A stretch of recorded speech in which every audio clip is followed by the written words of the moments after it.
Prabhas diet plan pan India star Prabhas ప్రతిరోజు ఉదయం ప్రభాస్ బ్రేక్ఫాస్ట్లో ఎక్కువగా బాయిల్డ్ ఎగ్స్ తీసుకుంటాడు. ముఖ్యంగా ప్రోటీన్ అందించడంలో ఎగ్స్ ప్రధాన పాత్ర పోషిస్తాయి.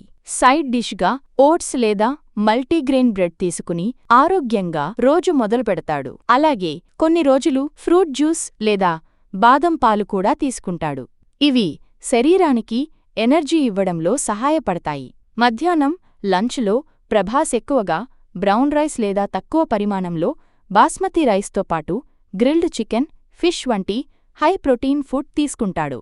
సైడ్ డిష్గా బాగా ఉడికించిన కూరగాయలు, ఆరోగ్యకరమైన సూప్స్ ఉండేలా చూస్తాడు. ఇవన్నీ శరీరానికి అవసరమైన కార్బోహైడ్రేట్స్, ఫైబర్, మినరల్స్ అందించడానికి ఉపయోగపడతాయి. సాయంత్రం సమయంలో ప్రభాస్ స్నాక్స్కి హెల్తీ ఆప్షన్స్నే ఎంచుకుంటాడు. ఫ్రూట్ సలాడ్, బాదం, వాల్నట్స్ వంటి డ్రై ఫ్రూట్స్ లేదా గ్రీన్ టీ తీసుకుంటాడు. ప్రోటీన్ షేక్ కూడా సాయంత్రం సమయాల్లో అతడి డైట్లో భాగం. ఇది కస్టమ్ డైటీషియన్ సూచనల మేరకు ఉంటుంది.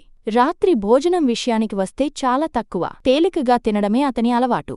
సూప్స్, సలాడ్స్ మరియు గ్రిల్డ్ ఫిష్ లేదా చికెన్తో కూడిన తేలికపాటి డిన్నర్ అతను ఎంచుకుంటాడు. శరీరానికి నిద్రపోయే ముందు అవసరమైన పోషకాలు అందేలా చూసుకుంటాడు. జంక్ ఫుడ్, మసాలా ఎక్కువగా ఉండే ఆహారాన్ని పూర్తిగా నివారిస్తాడు. అంతేకాదు, ప్రభాస్ రోజంతా నీరు తాగడం ద్వారా హైడ్రేషన్కు ప్రాధాన్యం ఇస్తాడు. 3 నుండి 4 లీటర్ల వరకు నీరు తాగడం అతడి దినచర్యల్లో భాగం. కొబ్బరి నీళ్లు, డిటాక్స్ వాటర్ వంటి లిక్విడ్స్ అతను సమయానికి తాగుతుంటాడు. వీటివల్ల అనవసర టాక్సిన్స్ బయటకు వెళ్లిపోతాయి. ప్రభాస్కు ప్రత్యేక న్యూట్రిషనిస్ట్, జిమ్ ట్రైనర్ ఉంటారు. ఏ సినిమా పాత్ర కోసం శరీరాన్ని ఎలా మలచుకోవాలో, ఏ రకంగా ఆహారాన్ని మార్చుకోవాలో వారి మార్గదర్శకత్వంలో డైట్ ప్లాన్ రూపొందించబడుతుంది.